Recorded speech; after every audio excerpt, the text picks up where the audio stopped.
नमस्कार दोस्तों, welcome to current affairs. Now आज के समय यूके फेस कर रहा है एक बहुत ही बड़ा संकट। इस देश में 90% जो पेट्रोल पंप है ये बंद हो चुके हैं। यहाँ पे आप देखोगे पैनिक बाइंग चल रही है पूरे यूके में। लोग लाइनें लगा रहे हैं फ्यूल के लिए। अब यहाँ पे आप कहोगे तो इतना वर्ल्ड मीडिया इसको टेंशन क्यों दे रहा है?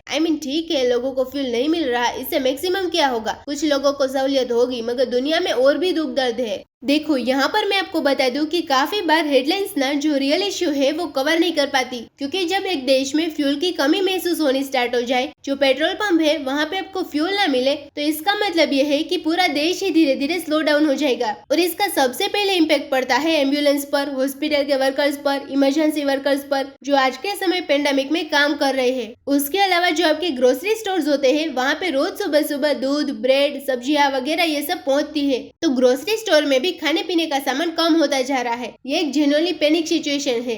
इसलिए यूके के लोग आज के समय पैनिक कर रहे हैं। जिसको भी यहाँ पर कुछ पेट्रोल, कुछ फ्यूल मिल रहा है, वो बस जल्दी से स्टॉक करके, कुछ खाने पीने का सामान स्टॉक करके अपने घर में बैठ रहे हैं, क्योंकि लोगों को पता है कि ये जो क्राइसिस है काफी हफ्तों तक चल सकता है, क्योंकि जो इसका रीजन है ये बहुत ज्यादा गहरा है। और यूके की सरकार ने एक बहुत बड़ा, मैं कहूंगी, ब्लंडर किया है पिछले कई महीनों में, और इसलिए हम देख रहे हैं कि यूके में काफी साजिश निकल के आ रही है। अब रिसेंटली देखा गया कि एम्बुलेंसेस टकरा रही थी नॉर्मल कार से, क्योंकि 10% गिनती के जो पेट्रोल पंप अभी चल रहे हैं ना, वहाँ पर इतना ज्यादा ट्रैफिक है, इतना केओस है कि गाड़ियां आपस में टकरा रही है। और सिचुएशन इतनी ज्यादा सीरियस है कि यूके की सरकार ने एक तैयारी ये भी कर ली है कि जो ब्रिटिश आर्मी है उसको स्टैंड बाय पे रखा है। कल को सिचुएशन और खराब होती है, लोग सड़कों पे आते हैं, प्रोटेस्ट करना स्टार्ट कर देते हैं, तो उस केस में ब्रिटिश आर्मी अपने लोगों को कंट्रोल करेगी। तो सिचुएशन आज के समय यूनाइटेड किंगडम में बहुत ज्यादा खराब है। नव ये सब क्यों हुआ, क्या इसका कुछ सोल्यूशन निकल सकता है, ये सब डिस्कस करेंगे इस वीडियो में। चलिए आगे बढ़ते हैं।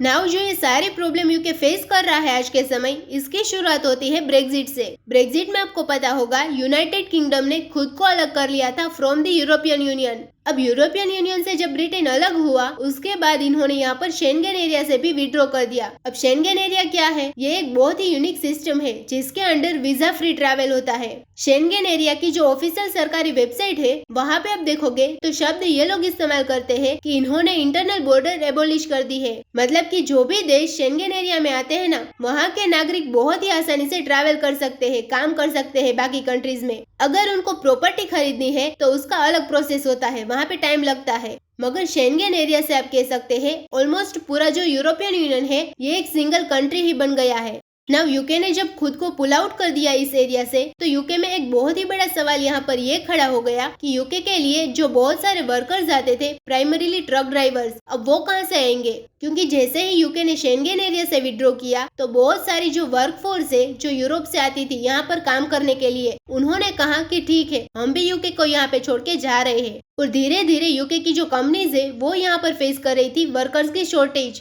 प्राइमरीली जो बड़े ट्रक ड्राइवर्स होते हैं उनकी शॉर्टेज ये लोग फेस कर रहे थे।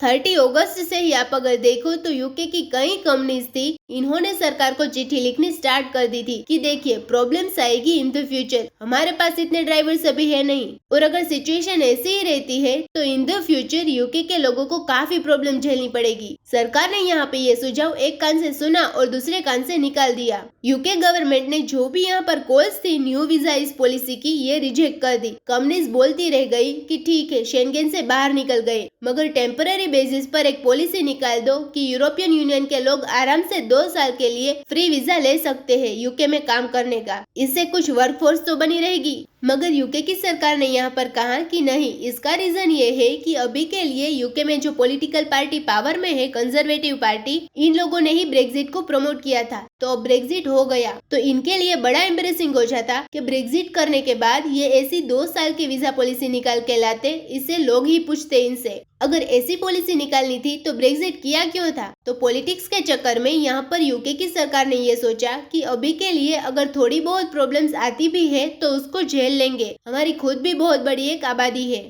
यूके की पॉपुलेशन आप अगर देखो तो 6 करोड़ 60 लाख से भी ऊपर है, तो इनको लगा कि ठीक है, वर्कर्स की जो कमी है वो हमारी आबादी से पूरे हो जाएंगे। मगर ये लोग एक बात यहाँ पे भूल गए कि अभी चल रहा है यूके में पेंडेमिक, और पेंडेमिक के टाइम में ना जो नए वर्कर्स को ट्रेनिंग देने का पूरा प्रोसेस है वो भी है बहुत ही ज्यादा स्लो। और वर्कर्स में भी श्रेणियां होती है। ड्राइवर आपको पता है कि बहुत ही एक रिस्पॉन्सिबल आदमी का काम होता है, उसके लिए प्रॉपर ट्रेनिंग चाहिए होती है, स्पेशली इन यूरोपियन कंट्रीज। तो जो ट्रक ड्राइवर का अभी के लिए ट्रेनिंग सिस्टम है ये बहुत स्लो हो गया है बिकॉज ऑफ कोविड पेंडेमिक। क्योंकि जो लोग ट्रेनिंग देते हैं उनमें से कुछ लोग या तो क्वारंटाइन में है, कुछ लोग बीमार है। फिर ट्रेनिंग देने का जो पूरा प्रोसेस है वो ही काफी अजीब हो गया है कि आपको मास्क पहनकर बिल्कुल डिस्टेंस बनाकर आपस में बात करनी है। तो इससे भी जो काफी काम है वो स्लो हो जाता है। तो अभी के लिए यूके में कमी पड़ गई है 1 लाख ट्रक ड्राइवर्स की। ये जो 1 लाख ट्रक ड्राइवर्स है पहले पोलैंड, फ्रांस, वेरियस और जो देश है वहाँ से आते थे यूके में काम करने के लिए, अभी अपने देश में वापस चले गए हैं। अब यूके यहाँ पे गुहार लगा रहा है कि वापस आ जाओ। अब देखो ये होती है एक देश के लिए एम्बेरेसिंग बात कि अब जाके यूके की सरकार ने कहा है कि हाँ वीजा हम निकालते हैं, हम निकालेंगे एक टेम्पररी वीजा स्कीम सिर्फ ट्रक ड्राइवर्स के लिए। जो भी यूरोपियन यूनियन उसके अलावा नॉर्थ अमेरिका में जो देश है वहाँ से अगर कोई ट्रक ड्राइवर यूके में काम करना चाहता है तो उसको ये दे देंगे एक टेम्पररी वीजा। इश्यू यहाँ पर ये है कि बाकी जो देश है ना वहाँ पर भी बिजनेस इतना हाई है, वहाँ पे भी पेमेंट इतनी अच्छी मिल रही है कि यूके में जाना कई ट्रक ड्राइवर्स को इतना प्रॉफिटेबल दिख नहीं रहा। इसका रीजन ये है कि क्रिसमस आ रहा है। आपको पता होगा दिसंबर में आता है क्रिसमस। क्रिसमस से पहले ना पूरे यूरोप में, नॉर्थ अमेरिका में जो भी स्टोर होते हैं, जो भी फैक्ट्रीज होती है वहाँ पे बहुत काम होता है, बहुत ट्रांसपोर्टेशन होती है, क्योंकि बहुत ही बड़े स्केल पर लोग परचेजिंग करते हैं क्रिसमस सीजन में। ऐसा नहीं होता कि सिर्फ क्रिसमस में ही एक ही दिन शॉपिंग होती है। आप अगर देखोगे तो क्रिसमस का जो पूरा सीजन होता है ना 1-2 हफ्ते का जो टाइम होता है वहाँ पर बहुत ज्यादा शॉपिंग होती है पूरे यूरोप और नॉर्थ अमेरिका में। तो ट्रक ड्राइवर्स भी यहाँ पर कह रहे हैं, यहाँ पे आप देखोगे जो पोलिश ट्रक ड्राइवर्स है, पोलैंड के ट्रक ड्राइवर्स, वो यहाँ पे कह रहे हैं no thank you prime minister, नहीं आते हम। इसका रीजन यहाँ पर ये भी है कि जब ब्रेक्जिट हुआ था तो कई जो यहाँ पर आप कह लीजिए यूके से थोड़े बहुत इकोनॉमिकली जो वीकर कंट्रीज है, फॉर एग्जाम्पल पोलैंड, इनके वर्कर्स को जब मजबूरी में जाना पड़ा यूके से तो इनको रेसिज्म ही फेस करना पड़ा था। कई यूके के लोगों ने उस वक्त पोलैंड के ट्रक ड्राइवर्स को अपशब्द सुनाए कि निकल जाओ हमारे देशों से, हमारी नौकरियां दे रहे हो तुम लोग। तो काफी जगह जो पोलैंड के ट्रक ड्राइवर्स है उनके मन में खटास भी है, इस वजह से भी ये यूके में वापस जाना नहीं चाहते। तो इसलिए यूके आज के समय फंस गया है और घूम घाम के हो सकता है कि इंडिया में, सेंट्रल एशिया में, इवन हो सकता है कि अफ्रीका में और जगह दिखना पड़े और वहाँ से हजारों की संख्या में जो ट्रक ड्राइवर्स है उनको इम्पोर्ट करना पड़े। तभी जाकर यूके का जो संकट है in the long run control में आएगा,